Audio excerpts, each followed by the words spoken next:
and welcome to the Sports Box, where the only opinion that matters is right here. I am Michael Letta, a.k.a. Hampton Mike, along with my partner Brian, the Ranger Retard, bringing you another, do I even have to say it? Just a phenomenal special you'll just keep smiling about from ear to ear. Happy holidays, everybody. How about that? Is that a good thing? We like our fans. Yeah, well, we love our fans. Sometimes.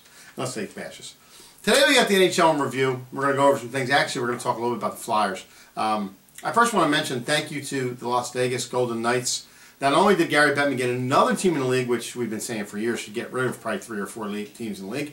You got another team in there, and we heard this week that they lost the copyright to the symbol to, do you remember the college that was on? The College of St. Mary or St. It was one that you've probably never ever. Oh, it's the College of St. Rose in Albany, New York. So my question to the NHL I know a lot of our viewers probably went to that school. So they probably did. So my question is, you're the NHL. How do you not check into this before that happens? Do you just like, oh, we made a mistake, we drew this out, we didn't plan it? Anyway, in any sense, we're going to talk about the Flyers, the 7-game win streak they have going on right now. Pretty amazing to be a Flyers fan right now and notice the 6-game winning streak. You talk about scoring, Voracek getting involved in the scoring, Simmer, as Wayne Simmons, by the way, to get involved in there. Overtime goal. You guys on a nickname basis? You like that? Yeah, easy. We got Raffy. With the game winner the other night. Actually, Steve Mason playing some good hockey. I'm not too concerned about that right now because, you know, are they going to stay like this? They're going to win 15 in a row now. But Uriah Wild's hot. They go into Dallas this week looking for 8 in a row. I mean, this is the first streak they've been on like this since 2002, I think it is. 7 in a row since the Flyers in 2002. It is, by the way, the 29-year anniversary, too, of Ron Hextall scoring a goal. My boy. But, let's talk a little bit about Flyers. I know you're a Rangers fan. You're ready to bash me, but you gotta like what the Flyers are doing right now. They're playing good hockey, even though the games are high scoring. I will give you that. So yes, you prefer to win rather than lose. That's not breaking news, of course. But there's a lot to be concerned about. So yes, the Flyers are second in the league in goals scored behind the Rangers, whose offense frankly has tailed off in the past couple weeks here. Yep. But at the same time, they've allowed the most goals in the league. And you know the thought is, you know, are the Flyers for real? I mean, this was a team that, you know, a couple of weeks ago we all both thought weren't going to be a playoff team. Yep. But I'm going to say then what I said. If you look at their top 10 scorers in points, which includes defensemen, there's one of them that has a plus rating. Claude Giroux is a +1. Yep. So when you think about playoff hockey and the differences between regular season and December and what the playoffs may look like, I just don't like what I'm seeing from this team. And everyone wants to, you know, talk about Steve Mason. Steve Mason is not an NHL starting goaltender. I mean, he is in Philadelphia, but he wouldn't be anywhere else. And if he's a stopgap, is what he is. Okay, so is that supposed to breed confidence? No, not at all. Okay. And we've said it before the season. My biggest issue with the Flyers was the goaltending. Was they haven't had a goaltender since Ron Hextall. But it always is. It always is. And you're exactly right. So you have that, which is a problem. Okay, Correct. So Mason is a problem, regardless of this hot streak, and that's great. Listen, teams get hot, teams get cold. You'll want to remember this in, like, you know, February when they're probably going to lose 5 of 6. We at least won those 7 games.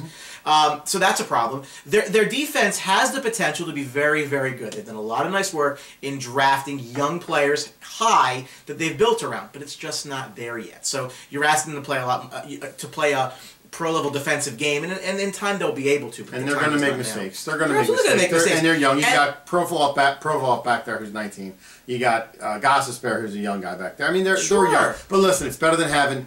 Maybe this team's not ready to make a run right now, so to put veterans back there, 34 and 33-year-old veterans that can make a difference, is kind of pointless. And that's Hextall's whole logic, is getting the young kids in here, forming them together, and let them grow together. And like you said, I think over time it's gonna pan out for them. Their offense is slightly top heavy. I don't think that's necessarily a big problem. I think that most teams in the league necessarily are probably the same way. But again, the defense is young and the goaltending is not very good. And you take a look at the teams they're going to have to kind of leapfrog to get into the playoffs. I'm going to go on, not really go on much of a limb here, and say that they're going to be at best the 5th best record in the Metropolitan Division, behind whatever order you want to of Pittsburgh, Washington, New York, and Columbus. You have teams like the Devils and the Islanders behind them, which, you know, the Islanders have played better as of late. They actually took down the 3 big elite teams in the Metropolitan Division pretty much in succession. I'm not big on the Devils, though. No, the Devils are great at home, not on the road. Yeah. So I think they'll fade away, too. So for the Flyers, if you assume that the Islanders don't make their way back into the pack, which you can... Let's just assume that they don't, for argument's sake. You're really hoping, then, that the only 3 teams come out of the Atlantic Division. And remember, Montreal's on an absolute tear this year, having Carey Price back. Yeah. Tampa Bay's up and down, but they're still an excellent team. Ottawa's outplayed expectations, and you have to think at some point Florida puts this thing together. There's too much talent there. Yeah. So we said going into the year that I thought the Flyers could be a better team with a worse result. I'm going to stand by that. I don't think the Flyers make the playoffs, and I don't think that they need to. As I said last year, I think that making the playoffs for this team has some negative consequences. If you look at what the Flyers did in the first round of the draft, they went down 4 picks from 18 to 22, and they got a second-round pick for it. Yep. Their 6-game blunder against the Washington Capitals, in which they embarrassed themselves at home with that big, huge thing where they were throwing the bracelets, that cost them down from pick 14 to 18. So let's extrapolate that. If 4 picks down in round 1 is worth a second-round pick, that's what it cost them to make the playoffs and not do anything. Something happens like that with the bracelets. You'll remember that till you die. Oh, geez, I'll never go. Stay classy, Philly, right? But again, you know, the second round pick would help this rebuild a lot more quickly. And again, they're building something. If they just are patient enough to see it through, they're probably going to have some pretty good years out of what they've been able to build. Credit to Ron Hextall for doing a nice job in rebuilding. But no, I mean, again, the offensive top heaviness is not a huge concern of mine, at least for this team. Their defense is, and their goaltending really is, and that's been the same since what? When did Hextall leave? A long time ago? A long time ago. I think this team is 2, maybe 3 pieces away from making a run, and one of them is goaltending, and that's a hard piece. That's something that can't seem to get right. You go out in free agency and you bring a guy in, you know, and there was talk about the Pittsburgh goaltender bringing him in, Marc-Andre Fleury, but why would you bring in him? Number one, he's a big ticket item. He's 31. He's injury prone now, and then I'm glad they didn't do that deal because that would have been a train wreck to bring him. Well, I don't think Pittsburgh would trade him in the division regardless. No, you never know. You never know. I think they're just trying to unload that salary right now at this point, but nobody's taking it. Well, I think what's going to happen with Marc-Andre is he's going to be probably taking the expansion draft by the Las Vegas, whatever they would call themselves because they lost their trademark. The Golden Knights. But see, and again, I'm going to make a controversial statement. The Flyers should trade or look into trading Claude Giroux. And I say that again because you can get a lot for him. And you can go get a player.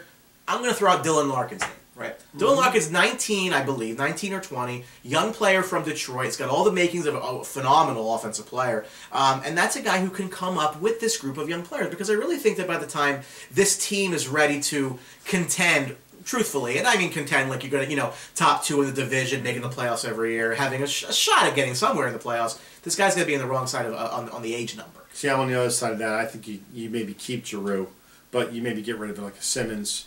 Or like a Voracek. Voracek makes a ton of money, and you so can, does and Giroux. You can get some, yeah. But so does Giroux. In the same sense, I think you got to add stability. You can't just blow this whole team up and get rid of key guys to this team. I think Giroux could be a guy that might be be there for a little bit of the rebuild for when they get better. Simmons, yeah, he is playing at a top level right now, one of the top probably 10 guys in the league in scoring, but I think you get a lot for him. I don't find Wayne Simmons to be overly skilled, but I can't argue with the results. Simmons has 15 goals so far this year compared to Claude's 9. For the money, I think Simmons provides more of a value than Giroux does, and I think Giroux's got some clout where, again, if you look into making a deal, you could probably get significant assets. And I understand, no, we're Flyers fans, we don't want to trade Claude Giroux. I've heard the story all the time. That's perfectly fine. Listen, you're a fan, you don't want to trade anybody. No, I get it, but if you take yourself out of it, and just look at it objectively, you say, well, what is Claude Giroux going to do for me when this team, when all these kids that we've spent all this time and all this effort drafting and nurturing and bringing up to the roster, what does he do for me then? I don't know if it's going to be that much, frankly. I think, again, on the other wrong side of 30s, and Father Time hits you quick. Look at Carson Palmer. I mean, again, I think I would look into it. If you could get a package of young players and prospects and picks, I think it really helps the team to do so. It's probably not going to happen. I would assign a very, very low probability because I don't think the Flyers are even looking. But again, as far as the playoffs go this year, I do not believe this to be a playoff team. I know they've won 7 in a row. Hey, that's great. Still December. It's going to be okay. They're chasing teams that have more talent than they do, that are more complete teams. Even Columbus, I mean, they started off so terribly, but John Tortorella's found a way to get the most out of this team. They're scoring a lot of goals. They're defending very well. They have a guy in Sergei Bobrovsky, who I'm sure you know very, very well, won a Vezina trophy. I mean, so they have pieces there. I like their defense quite a bit with Seth Jones. I think that's a team that Scott Hartnell's liking that move now. That's a team that can contend for a while. Yep. But again, I just think you got to pump the brakes a little bit here, to quote a good friend of mine. I don't see them making a playoffs here. Could they? Sure, anything can happen. But I just don't think it's going to. I've been beating the drum for Sean Couturier to get traded for the last 3 years, but now that he got hurt, well, it's funny. They started to do better with him out. And Michael Del Zotto, I'm not too big on Michael Del Zotto being on this team either. So, but in any sense, congratulations to Anthony Stolarz being the first New Jersey born goalie to look at Flyers. And it's not a big step, but hey, that's yeah. But I mean, he could be. I mean, Jackson High School. Him, Carter Hart, they have some goaltending prospects, but you just got to see what you got. And remember, that both Mason and Neuwirth are not under contract for next season. So if this thing does move in the wrong direction for the Flyers and they don't find themselves really contending for the playoffs, it makes a lot of sense to trade both, get assets. You got to build a goal. Look at a team like LA is still struggling in goal. I mean, what could you get for Steve Mason from LA? Not that Mason's fantastic, but he can go there and stop gap until you get Quick back. So again, I just think the goaltending is going to be a serious issue. Jeremy Roenick, I know, agrees with me for what that's worth. Let me open the show with congratulations, Flyers, 7 in a row. Keep it going. 8. Going in Dallas. It's going to be a tough game. Back-to-back games again. It's going to be a tough game. But listen, 7 in a row. Like Brian said, you go up and down. Right now they're up. Who knows? Hopefully they don't have a streak where they lose 6 or 7 in a row because they're right back to square one again. But winning game 6-5 is not sustainable in the NHL. This thing's probably coming to an end sooner than later. Well, he hopes so. Anyway, that's all the time we have for Sports Box. Thanks for watching. This show, of course, this episode was sponsored by DJ Cruz, a.k.a. Anthony Cruz. For all your DJing needs, call him at 609-513-6395.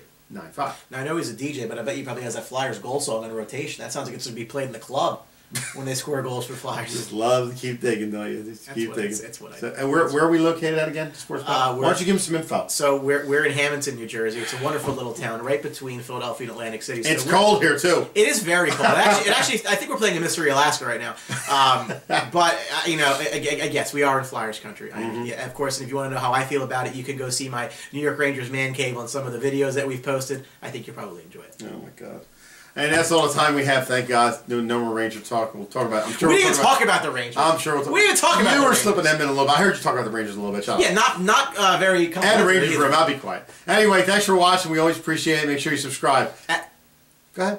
I'm sorry. Go ahead. Your show. I'm sorry. Go ahead. Well, no, subscribing is great. Continue. I want you to talk. Oh, I'm sorry. Subscribing is absolutely beautiful. Go to that little button on YouTube. Go boop and just get updates all the time. It's beautiful. You get all fresh content. Is that good? Absolutely. And of course, we're also tweeting. Mike's done a really nice job of making sure the sports news gets out there. So, kudos to Mike on that. At Sportsbox Show. You can find us on Facebook where there's exclusive video of Mike attempting a 45-yard field goal. Every episode, we gotta go over that. Well, I gotta let our fans know. It's exclusive. Absolutely. It's exclusive to our Facebook fans, so make sure you're watching that. And as Mike has noted on videos this week, there is going to be another attempt at this, Kick 2, The Revenge. Yeah, that's right. Where... Oh, God. Now, what are you going to try for that one? 45. 45? In the dead of winter, baby. That's how good I'm going to be. Now, tell our fans, as a kicker, what do the elements in this time of the year outdoors do to the ball? It makes the ball like kicking like a cinder block. So this will be progressively more difficult than what we're not able to accomplish a couple weeks ago. Yes. So I'm either going to look like a bigger horse's ass than I did the first time, or I'm going to look like a champion. So that's all. Place your bets. That's it. Ooh, we should open up a window. That'd be beautiful. Put odds. For watching, we appreciate it. And remember, at Sports Box, the only opinion that matters is right here. Thanks for watching. See you. Don't forget to subscribe.